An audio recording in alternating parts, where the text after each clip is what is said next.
O que Deus fala sobre o casamento e o que Ele pensa sobre o casamento?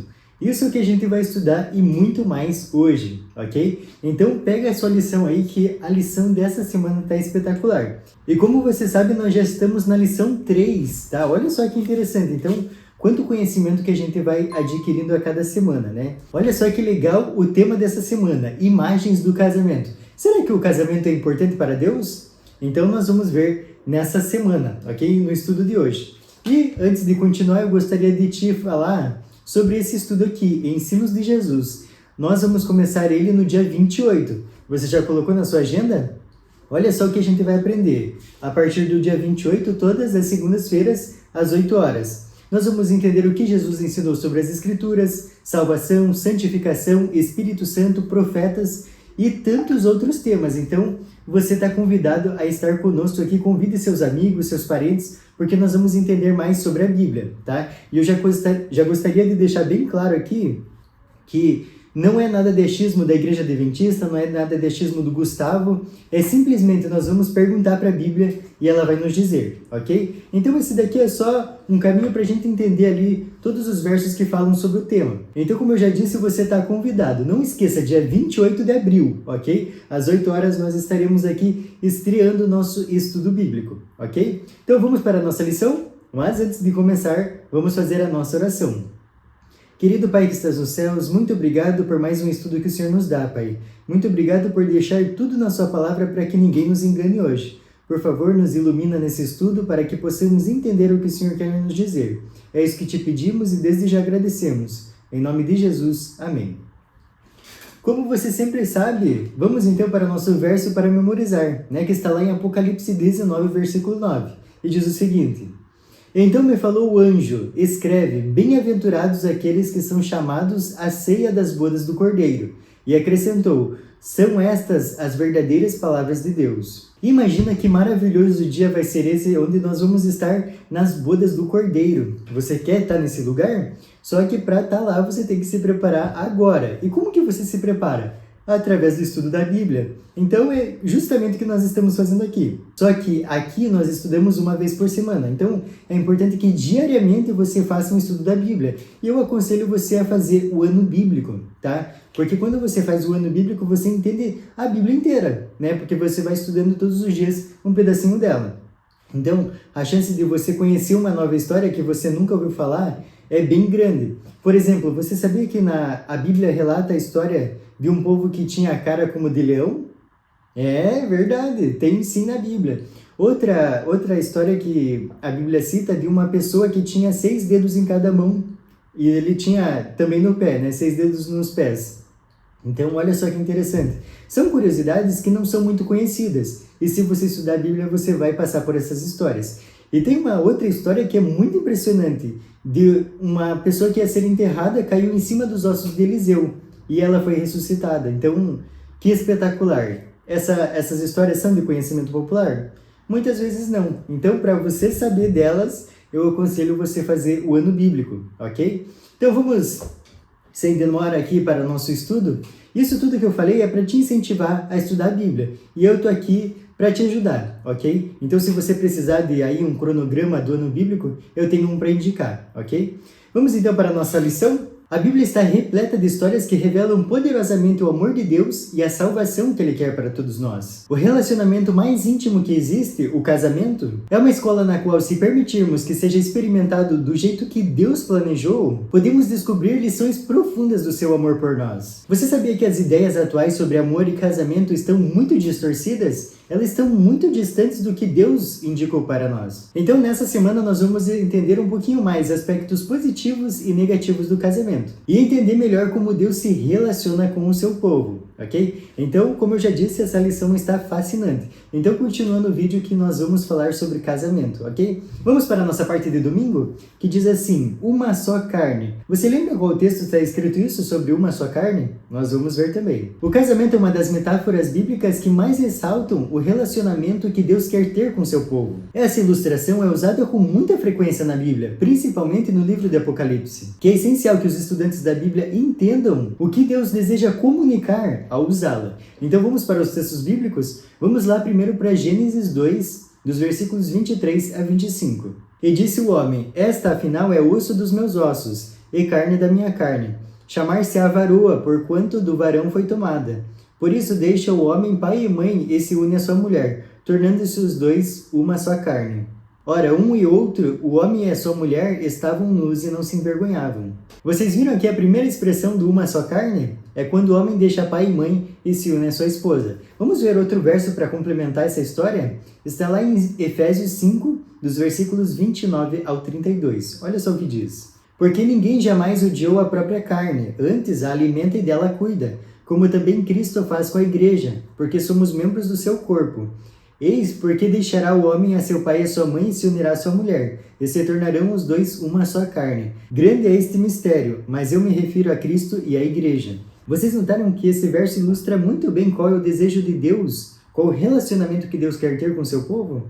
Muito interessante, né? Vamos continuar a nossa leitura? Em certa ocasião, conversando com os fariseus, Jesus citou o relato de Gênesis sobre o casamento de Adão e Eva. Prontamente, os fariseus questionaram Jesus. Eles falaram que está escrito lá em Mateus 19, versículo 7. Então por que Moisés ordenou dar uma carta de divórcio e repudiar a mulher? Moisés era considerado um dos fundadores da nação. Imagina questionar o criador do casamento contra um dos seus profetas. Uma das estratégias dos fariseus era comprovar que Jesus contradizia as escrituras. Um casamento duradouro e marcado pela fidelidade era o ideal de Deus para o seu povo. Infelizmente, a humanidade corrompeu esse ideal de Deus. Pela importância que as escrituras dão para o casamento, não é coincidência que Satanás ataque tanto essa instituição. Vocês notaram que junto com o sábado, essa é mais uma dádiva que nós herdamos do Éden? E os dois têm o anseio, o objetivo de mostrar o relacionamento de Deus por seu povo, tanto o sábado quanto o casamento. O casamento, que é a união de dois seres imperfeitos, sempre produzirá conflitos. O casamento entre Cristo e a igreja é a união de um Salvador perfeito e de uma noiva imperfeita. No entanto, podemos aprender muito sobre o amor de Deus em um bom casamento, que é o que nós vamos estudar. Vamos para a nossa parte de segunda-feira? O tema de segunda-feira é a bela noiva. Vamos entender então um pouquinho mais sobre o que isso quer dizer? Vamos lá para Ezequiel 16, versículos 4 ao 14. Acompanha comigo aí na tela. Quanto ao teu nascimento, no dia em que nasceste, não te foi cortado o umbigo, nem foste lavada com água para te limpar, nem esfregada com sal, nem envolta em faixas. Não se apiedou de ti olho algum, para te fazer alguma destas coisas, compadecido de ti. Antes foste lançada em pleno campo, no dia em que nasceste, porque tiveram nojo de ti. Passando eu por junto de ti, vi-te a revolver-te no teu sangue, e te disse, ainda que estás no teu sangue, vive. Sim, ainda que estás no teu sangue, vive. Eu te fiz multiplicar como o renovo do campo. Cresceste e te engrandeceste, e chegaste a grande formosura. Formaram-se os teus seios e te cresceram cabelos. No entanto, estavas nua e descoberta. Passando eu por junto de ti, vi-te eis que o teu tempo era tempo de amores. Estendi sobre ti as abas do meu manto, e cobri a tua nudez. Dei-te juramento e entrei em aliança contigo, diz o Senhor Deus, e passaste a ser minha. Então te lavei com água, e te enxuguei do teu sangue, e te ungi com óleo. Também te vesti de roupas bordadas, e te calcei com couro da melhor qualidade, e te cingi de linho fino, e te cobri de seda. Também te adornei com enfeites, e te pus braceletes nas mãos, e colar a roda do teu pescoço. Coloquei-te um pendente no nariz, arrecadas nas orelhas, e linda coroa na cabeça. Assim foste ornada de ouro e prata. O teu vestido era de linho fino, de seda e de bordados. Nutriste-te de flor de farinha, de mel e azeite. Eras formosa em extremo e chegaste a ser rainha. Correu a tua fama entre as nações por causa da tua formosura, pois era perfeita, por causa da minha glória que eu pusera em ti, diz o Senhor Deus. Só para você entender, essa é uma analogia que Deus usou para nós entendermos um pouco mais do relacionamento dele com o seu povo, o quanto ele se entregou para o seu povo e eles não quiseram ele. Deus disse a Israel que, sob seus cuidados, a nação se tornou muito bonita, que foi o que nós vimos no verso 13. Quando o Senhor a encontrou pela primeira vez, ela estava abandonada, ninguém queria ela. Ela foi rejeitada e deixada para morrer. Mas à medida que Deus expressava atenção por ela foi ficando mais bonita e começou a ser o centro das atenções do mundo. Na época de Davi e Salomão, os reis de Israel, isso era especialmente verdadeiro. Um claro exemplo disso, nós podemos ver que a rainha de Sabá viajou de muito longe para ver o esplendor de Israel. No entanto, a beleza de Israel era um presente de Deus. E esse é um tema recorrente na Bíblia. A noiva de Deus é bonita. Não por algo que ela fez, mas porque Deus derramou seu favor por ela e a tornou assim. De igual modo, somos belos aos olhos dos céus, não porque fizemos alguma coisa, mas pela graça que Deus nos deu. Nós somos belos por estarmos revestidos com a justiça de Cristo, que é a justiça de Deus em pessoa, que nós podemos ver lá em 2 Coríntios 5:11. Mas tudo estava bem até que algo aconteceu, que é a continuação do texto que nós vamos ler. Agora o verso 15 do mesmo capítulo 16 de Ezequiel. Olha só o que diz.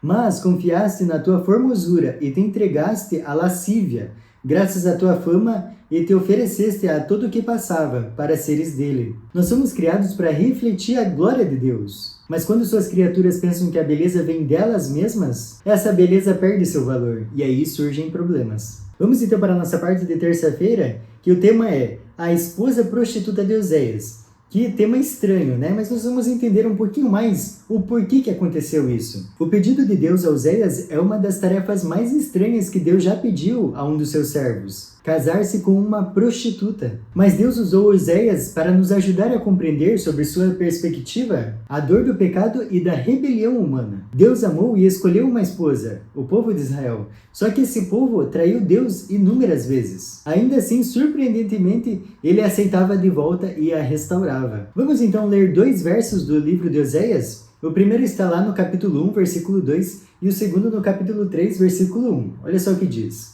Quando pela primeira vez falou o Senhor por intermédio de Oséias, então o Senhor lhe disse: Vai, toma uma mulher de prostituições e terás filhos de prostituição, porque a terra se prostituiu desviando-se do Senhor. Disse-me o Senhor: Vai outra vez, ama uma mulher, amada de seu amigo e adúltera, como o Senhor ama os filhos de Israel, embora eles olhem para outros deuses e amem bolos de passas. Que tristeza, né? Essa história foi para exemplificar o amor de Deus por seu povo, que não queria saber dele. A Bíblia revela que os erros de Israel no Antigo Testamento seriam repetidos pela sua igreja, que é o que nós podemos ver lá em Apocalipse 17, versículos 1 e 2 e 18, do 1 ao 4. O povo de Deus, com o qual ele fez aliança, se desviou completamente dele antes do exílio de Babilônia. Eles copiavam as práticas pagãs dos seus vizinhos. A tragédia é que o povo de Deus, que viveu no período do Novo Testamento, repetiu as práticas do povo do Antigo Testamento. Em ambos os casos, o povo de Deus escolheu soluções humanas, em vez de recorrer a ele. As palavras de Deus no livro de Oséias mostram que ele não estava só mostrando a situação, mas estava mostrando também o que ele sentiu diante da situação. Quem já foi traído pelo cônjuge pode ter uma pálida noção dos sentimentos que a nossa infidelidade a Cristo desperta nos seres celestiais. Talvez a parte mais surpreendente da história de Oséias seja o que ele fez para redimir a esposa dele. E com isso nós conseguimos entender um pouquinho mais do amor de Deus por seu povo. A cruz de Cristo, mais do que qualquer outra coisa, mostra o desejo intenso do Senhor de salvar o seu povo rebelde. Que grande amor Deus tem por nós, nós não merecemos nada, e mesmo assim Ele deu sua vida por nós. Vamos então para a nossa parte de quarta-feira, e agora nós vamos falar de um casamento bom, de um relacionamento saudável, que é o de Isaac e Rebeca. Quando Abraão já estava idoso, ele sem dúvida estava pensando nas promessas de Deus em relação aos seus descendentes, que foi a promessa que Deus fez para ele lá em Gênesis 15, versículo 5. Com isso em mente, ele deu uma tarefa muito importante para o seu servo mais velho e o de mais confiança. Vamos então para a nossa Bíblia, está lá em Gênesis 24, dos versículos 1 ao 4. Olha só o que está escrito. Era Abraão já idoso, bem avançado em anos, e o Senhor em tudo o havia abençoado. Disse Abraão ao seu mais antigo servo da casa, que governava tudo o que possuía: Põe a mão por baixo da minha coxa, para que eu te faça jurar pelo Senhor, Deus do céu e da terra, que não tomarás esposa para meu filho das filhas dos cananeus, entre os quais habito, mas irás à minha parentela, e daí tomarás esposa para Isaque, meu filho. Você consegue pensar por que Abraão fez esse pedido para Eliezer? Ele queria evitar o que está escrito lá em 2 Coríntios 6,14, que diz o seguinte: Não vos ponhais em julgo desigual com os incrédulos, porquanto que sociedade pode haver entre a justiça e a iniquidade? Ou que comunhão da luz com as trevas? Então ele sabia claramente que o povo que morava ali ao redor dele, os cananeus, eles eram pessoas idólatras e poderiam levar seu filho Isaque também para esse caminho. Então ele quis evitar cortar o mal pela raiz. A advertência de Abraão parece exclusivista. No entanto, essa questão era espiritual, não étnica. Abraão sabia que as práticas religiosas dos cananeus eram moralmente corrompidas. Eles adoravam falsos deuses. E nós já vimos em lições passadas que não existem falsos deuses, existem demônios. Para Isaac seria muito fácil ele cair nessas práticas se ele casasse com uma mulher dos cananeus. A história de grande parte do antigo Israel e também da igreja ao longo dos séculos revela que o povo de Deus, que deveria testemunhar ao mundo, muitas vezes imita o mundo em seus falsos ensinos e suas crenças religiosas. Um dos maiores exemplos que nós podemos ver disso é a introdução do domingo, o dia pagão do sol, no lugar do sábado bíblico, uma realidade que desempenhará um papel bastante destacado nos últimos dias. Vamos para a nossa parte de quinta-feira? E o título é A Prostituta é Julgada. Então vamos entender um pouquinho mais disso na Bíblia? Vamos lá para Apocalipse 19, dos versículos 1 ao 9. Olha só o que diz. Depois dessas coisas, ouvi no céu uma como grande voz de numerosa multidão, dizendo: Aleluia! A salvação e a glória e o poder são do nosso Deus. Porquanto verdadeiros e justos são os seus juízos, pois julgou a grande meretriz que corrompia a terra com a sua prostituição, e das mãos dela vingou o sangue dos seus servos. Segunda vez disseram: Aleluia! E a sua fumaça sobe pelos séculos dos séculos. Os 24 anciãos e os 4 seres viventes prostraram-se e adoraram a Deus, que se acha sentado no trono, dizendo: Amém, Aleluia. Saiu uma voz do trono exclamando: Dai louvores ao nosso Deus, todos os seus servos, os que o temeis, os pequenos e os grandes. Então ouvi uma como voz de numerosa multidão, como de muitas águas e como de fortes trovões, dizendo: Aleluia, pois reina o Senhor, nosso Deus, o Todo-Poderoso. Alegremo-nos, exultemos e demo-lhes a glória, porque são chegadas as bodas do Cordeiro, cuja esposa a si mesma já se ataviou. Pois lhe foi dado vestir-se de linho finíssimo, resplandecente e puro, porque o linho finíssimo são os atos de justiça dos santos. Então me falou o anjo: escreve, bem-aventurados aqueles que são chamados à ceia das bodas do Cordeiro. E acrescentou: são essas as verdadeiras palavras de Deus. Olha só, esse texto é uma descrição do futuro, onde nós vamos estar lá. Para nós estarmos lá, nós temos que buscar Deus todo dia, tá? Não importa se você passou um dia inteiro de jejum, isso ficou lá para trás. Todo dia nós temos que correr até Ele. Eu quero participar dessa cena, e você? Quando o mundo chegar a um ponto em que os corações estiverem tão endurecidos que não haja mais arrependimento, não haverá sentido em dar continuidade na história da Terra. Mesmo que Deus e os seres celestiais sintam tristeza pelos seres perdidos, os que sofreram sob o domínio do pecado podem comemorar porque finalmente ele terá acabado. E o mundo será restaurado à condição que Deus criou inicialmente. Mas dessa vez ninguém se afastará novamente de Deus, porque todos terão aprendido do modo mais difícil, que Ele estava certo sobre as consequências de nos separarmos dele. Olha só a esperança que Ele nos dá, está lá em Apocalipse 21, dos versículos 1 ao 4. Olha só o que diz. Vi novo céu e nova terra, pois o primeiro céu e a primeira terra passaram, e o mar já não existe. Vi também a cidade santa, a nova Jerusalém, que descia do céu da parte de Deus, ataviada como noiva adornada para o seu esposo. Então ouvi grande voz vinda do trono, dizendo: Eis o tabernáculo de Deus com os homens. Deus habitará com eles. Eles serão povos de Deus, e Deus mesmo estará com eles. Ele lhes enxugará dos olhos toda lágrima, e a morte já não existirá. Já não haverá luto, nem pranto, nem dor, porque as primeiras coisas passaram.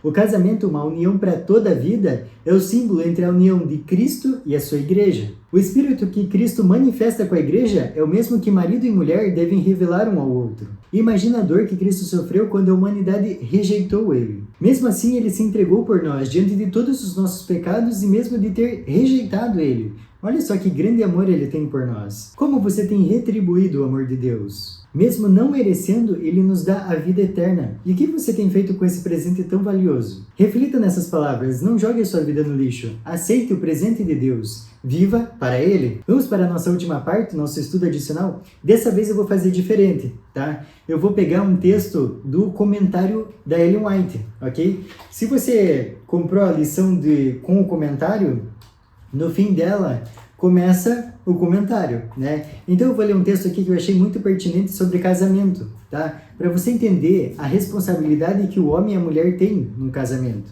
Olha só o que diz. O marido deve ajudar a esposa mediante afinidade e constante afeto. Se ele deseja conservá-la jovial e contente, de modo a ser no lar como um raio de sol, precisa ajudá-la com as responsabilidades. Sua bondade e amorável cortesia serão para ela um valioso incentivo, e a felicidade que ele transmitir trará paz e alegria ao seu próprio coração. Olha só como o tratamento no casamento influencia na saúde da esposa. Eu achei muito legal esse texto e gostaria de compartilhar com você. Então pense bem como você tem tratado o seu esposo, ou como você, esposo, tem tratado sua esposa, porque o nosso lar deve ser um pedacinho do céu. Ou seja, você pode viver a atmosfera celeste no seu próprio lar. Que bênção, né? Olha só o que Deus pode fazer por você. Agora, se o teu casamento está atravessando turbulências, tem outro texto aqui que eu gostaria que você ouvisse também. Olha só. Embora possam surgir dificuldades, perplexidades e desânimo, nem o marido nem a esposa deve alimentar o pensamento de que sua união é um erro ou uma decepção. Resolva a cada qual ser para o outro tudo o que é possível, que as primeiras atenções continuem. De todos os modos, animem um ao outro nas lutas da vida. Cada um deve procurar promover a felicidade do outro, que haja amor mútuo e mútua paciência. Então o casamento, em vez de ser o fim do amor, será como que o seu princípio. Que impressionante esse texto, né? Não desista do seu casamento. O seu casamento é uma bênção. Você pode não entender dessa forma, mas ore a Deus que ele vai ser restaurado, ok? Eu fico por aqui e te espero na próxima semana. Até mais!